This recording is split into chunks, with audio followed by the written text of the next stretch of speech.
We are talking Kraken, and this is a 2025 Russian movie. Now, confusingly, there's actually another movie called Kraken being released in 2026.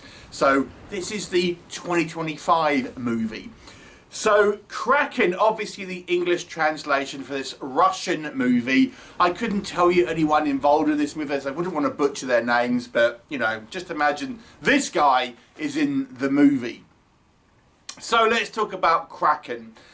It is a kind of military, sci-fi, horror action movie, I guess you would kind of say.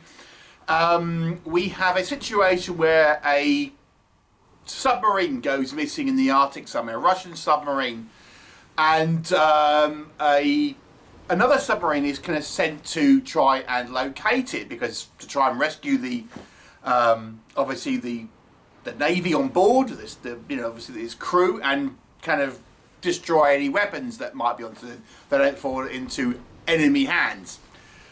And along the way, they pick up a couple of scientists, geologists that have been stranded and actually responsible for waking up this Kraken, this huge octopus-like creature of legend that has been the reason for this kind of original submarine to go missing in the first place.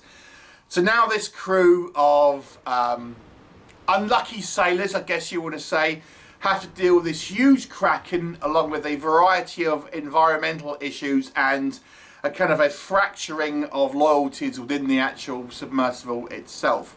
What will happen? You'll have to watch the movie and find out. So let's discuss. Shall you skip it, or shall you release the Kraken on special edition Blu-ray and get it? Let's talk about what works in this movie's favour. Okay, so, this movie has a degree of spectacle on it, and, I'm not quite sure of the budget of this, but I will say, it feels like a somewhat sort of impressive production. Obviously, you've got kind of a lot of military hardware in here, primarily kind of submarines and stuff. So, I've got to say, I think these things look great. I presume they've used sort of a mix of sort of CGI and probably some real footage of actual sort of submarines when they're sort of, having a couple of like topside sort of shots and things like this. I've got to say, I think the actual kind of the depiction of a submarine, or life in a submarine, is looks pretty impressive. It's obviously, it has that kind of claustrophobic feeling. I actually kind of quite like the kind of the almost like the military porn, if you like.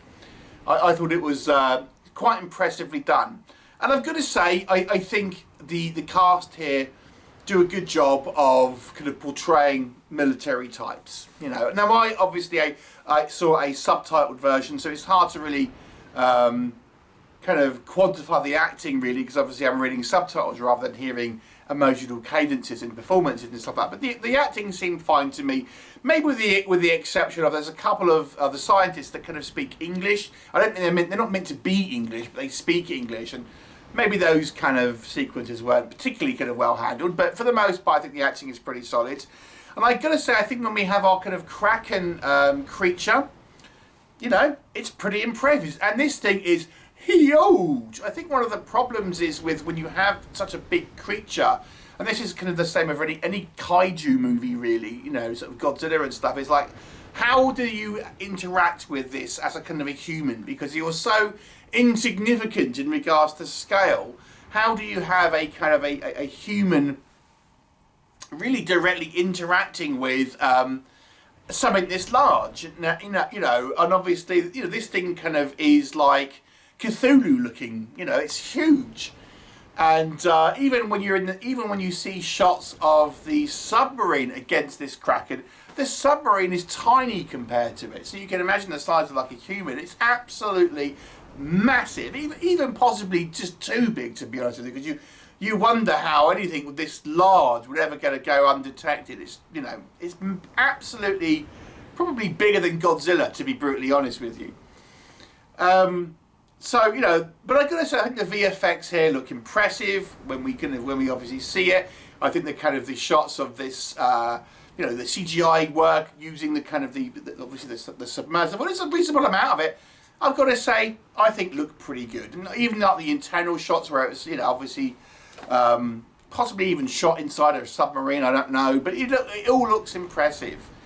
And I've got to say, I found the story quite captivating. Even though, and I'm going to come on to this in the negatives, the Kraken doesn't really feature a whole lot in this, I've got to say. But the danger that is probably more felt here is sort of having to deal with the depths, having to deal with fires inside the submarine and things like this, and leaks and people getting injured and stuff like that. But nonetheless, I still kind of found the story sort of somewhat engaging. And as I've said in other reviews, I quite like when we see depictions of professionals being professional. And, you know, the Russians, you know, portraying military types, they are, you know, they are kind of quite straight to the point, matter of fact. So certainly professional and come across as like professional sailors and things like this. So you can't be accused, any of the characters here, for dicking around and things like that. So, you know, they all kind of seem like they are genuine kind of military types and things like this. And even though we don't see a huge amount of our Kraken, the movie still manages to make this, I think, somewhat of an entertaining movie. And they do have sprinkles of this Kraken kind of showing up through the film, largely kind of shown in kind of part and things like that. But just the scale of it and things, and the way it kind of shrouds in like a huge, you know, silt kind of cloud as it's kind of moving along the ocean floor. You know, it looks kind of suitably otherworldly and kind of, you know, if you ever saw this thing coming towards you, that'd be it. I mean, you'd be kissing yourself goodbye and stuff. So, you know, I found the movie to be quite engaging on a kind of an entertaining level. I could have quite enjoyed the VFX. I thought the performances are all fine. The storyline was, you know, I found it kind of engaging at the very least, even though we don't see too much direct interaction with the actual Kraken itself. The characters, you know, again, these are people acting like military personnel. Maybe it's not the deepest characterization ever, but they kind of come across as how I suspect people in the military would react in kind of situations like this. So the characterization, although a little on the shallow side, I would think it's fine for a movie like this because we don't really get a huge amount of kind of backstory and stuff. So, you know, if you like kind of nautical kind of science fiction, horror movies, then you may want to kind of check this one out. What doesn't work in this one, as I've kind of alluded to, we don't see a huge amount of our Kraken. Now, why don't we? Because we see a lot of our submersible, and this is obviously achieved through a lot of kind of CGI. So it's like, why don't we see more of our Kraken? Because I don't necessarily think it was probably a budgetary issue here, because they seem to be okay showing sort of, you know, as I say, the submarine kind of moving around and stuff. So my opinion is probably they don't really know how to kind of incorporate this into a story where it's interacting with a submarine without really just wrecking it, and that's the end of the story.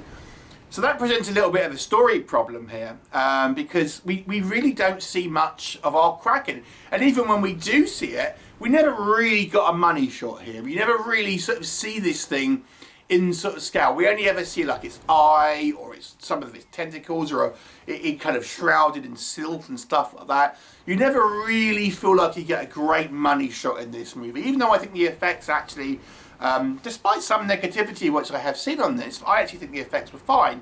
I just wish we kind of saw more of it. And then when we do have our interactions, I will say there's a degree of convenience here.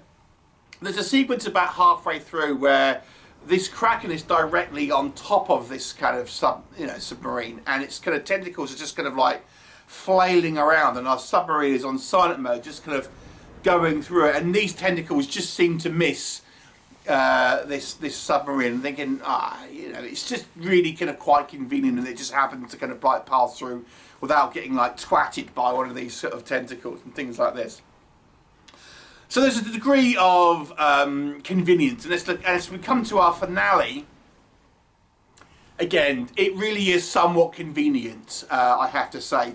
And as I say, if you're wanting this for a monster movie, the majority of threats faced in this movie aren't the Kraken. It is things that are happening like on the ship, flooding or a fire, or we can't get something to work that we need to work, or it's kind of like pressure concerns, stuff like that.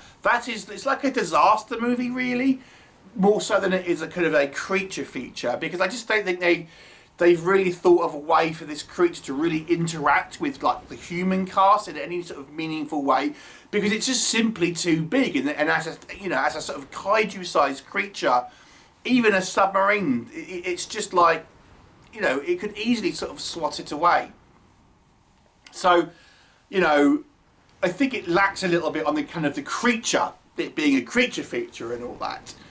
The other thing I would say, again, being a Russian movie, and it being a Russian movie involving the military, you could arguably say this movie has a degree of propaganda around it. It's all about, the kind of the Russian soldiers never leaving a man behind, and making sure everyone kind of gets out alive. And when you kind of look at Russian military actions, as we call it, around the world, and they seem less kind of bothered about the fate of their troops and things like this. So, arguably you could say this movie seems to be a little bit on the kind of the propaganda-y kind of side of things here. And I know there are other movies from like Ukraine that have come out that have been maybe having the same thing, but the two things can be true at once here.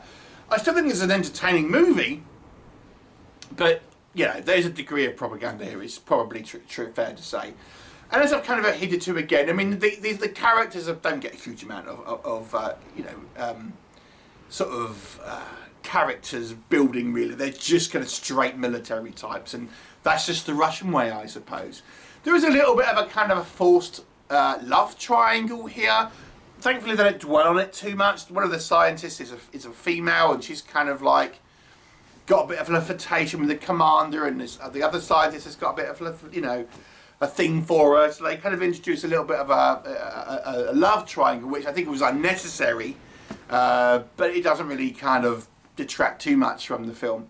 Maybe it's a little bit long. Again, Russian films tend to be a little bit longer typically than kind of like American films. I didn't think it quite needed to be as long because, as I say, we don't really see a huge amount of the Kraken itself. But overall, I've got to say, I think I probably enjoyed this movie to a degree. I was engaged in it. I'm not sure I'd watch it again, to be honest.